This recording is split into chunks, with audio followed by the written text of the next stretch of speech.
নমস্কার বন্ধুরা, আজ সকাল সকাল বহরমপুর থেকে 82 কিলোমিটার দূরে কৃষ্ণনগরে পৌঁছে গেছিলাম। আর কৃষ্ণনগরের এই আনন্দময়ী কালীবাড়ি 1806 খ্রিস্টাব্দে নদিয়ার রাজা মহারাজা কৃষ্ণচন্দ্র রায়ের পুত্র গিরিশচন্দ্র রায় এই মন্দির নির্মাণ করেছিলেন। ভেতরের সঙ্গে কোনো রকম সংযোগ না রেখে টুঙ্গি বসিয়ে এই মন্দিরের নির্মাণ করা হয়েছে। মন্দিরের চূড়া খাঁজযুক্ত এবং ছত্রাকৃতির এবং দেওয়ালে মূর্তি খোদিত রয়েছে। গর্ভগৃহে পঞ্চমুণ্ডির আসনের ওপর পাথরের বেদিতে শায়িত শিব বিগ্রহ রয়েছে। তার ওপরে ধ্যান অবস্থায় রয়েছে কোষ্ঠী পাথরের 3 ফুট উচ্চতা চতুর্ভুজা দেবী বিগ্রহ।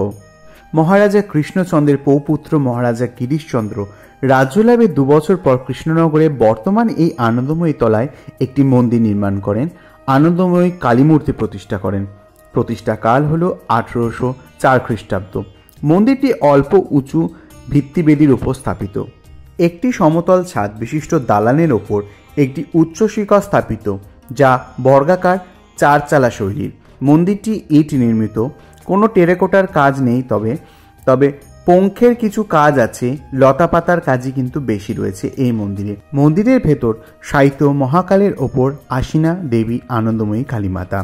মন্দিরটি দক্ষিণমুখী। মন্দির প্রাঙ্গণে আনন্দময়ী কালী ছাড়াও আনন্দময় শিব এবং অন্যান্য দেবদেবীর মূর্তি ও প্রতিষ্ঠাতা গিরিশচন্দ্রের মূর্তি রয়েছে। জানা গিয়েছে যে এই মন্দিরের পূর্বে আনন্দময়ী গায়ের কোনো বস্ত্র ছিল না, তবে পরবর্তীকালে ভক্তদের অনুরোধে তার মায়ের গায়ে কাপড় পরানো হয়।